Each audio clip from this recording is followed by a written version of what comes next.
Kidney failure 50% ஆஸ்பத்திரி போறோம், dialysis பண்றாங்க, மருந்து கொடுக்குறாங்களா? கொடுத்துட்டே இருப்பாங்க, ட்ரீட்மெண்ட் பார்த்துட்டே இருப்பீங்க. அப்புறம் என்ன பண்ணுவாங்க? வாரத்தில் 1 நாள் டயாலிசிஸ் பண்ணுவாங்க, அப்புறம் வாரத்தில் 2 நாள், அப்புறம் வாரத்தில் 3 நாள், டெய்லி ஒரு தடவை. அதிகமாயிட்டே போகுதா? அப்புறம் சொல்லுவாங்க கிட்னியை மாத்தி வைக்கணும் சொல்றாங்களா? நான் கேட்கிறேன், 50% ஃபெயிலியர் இருக்கும் பொழுது வாரம் ஒரு முறை டயாலிசிஸ் போனீங்கல்ல, அப்படியே 2ஆம் மாறுச்சு, அப்படியே 3ஆம் மாறுது. அப்ப நோய் பெருசாயிட்டு இருக்கா சின்னதாயிட்டு இருக்கா? அப்போ பாதி கெட்டு போன கிட்னியே நல்லா கெடுக்கிறதுக்கு டாக்டர் இருக்காரா?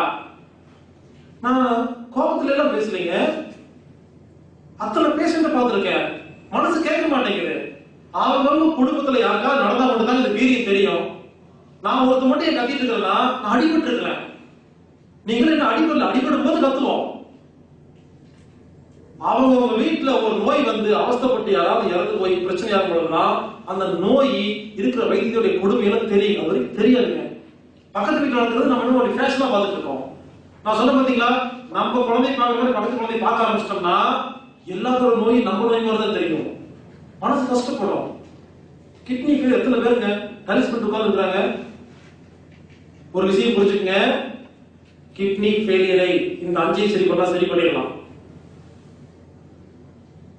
கிட்னி ஃபெயிலியர் என்பது கிட்னி சம்பந்தப்பட்ட நோய் இல்ல. கிட்னி குணப்படுத்துறதுக்கு உடம்புக்கே தெரியும், அதுக்கு தேவையான ஒரு பொருள் இல்ல, கெட்டு போச்சு. 5 காரணமா? இந்த 5 சரி பண்ணா கிட்னி சரியா போயிருமா? பல பேருக்கு சந்தேகம், என்னங்க வந்ததுல இருந்து 5 5 5ன்னு சொல்றீங்களே, அதை முதல்ல என்னன்னு சொல்லுங்க, நாங்க முதல்ல ஃபாலோ பண்றோம். அதுக்காக நீங்க வந்திருக்கீங்க, சொல்லத்தான் போறோம். சரிங்க, இந்த 5ஐயும் ஒழுங்கா ஃபாலோ பண்ணுங்கன்னு சொல்றீங்களே, சரி 5 நான் ஒழுங்கா உடம்புல வச்சுக்கிட்டேன்னா அது எப்படி நோய் குணப்படுத்தும்? ஏற்கனவே கிட்னி ஃபெயில் ஆகி அது 50% 70% போயிடுச்சு, கணைய கெட்டு போச்சு, மூட்டு தேஞ்சு போச்சு, கழுத்து தேஞ்சு போச்சு. இப்படி தேஞ்சு போன அழுகி போன உறுப்புகள்லாம் இன்னைக்கு உட்கார்ந்து இந்த 5 விஷயத்தை ஃபாலோ பண்ணா குணமாகுமான்னு கேட்டா கண்டிப்பா குணமாகும். எப்படி?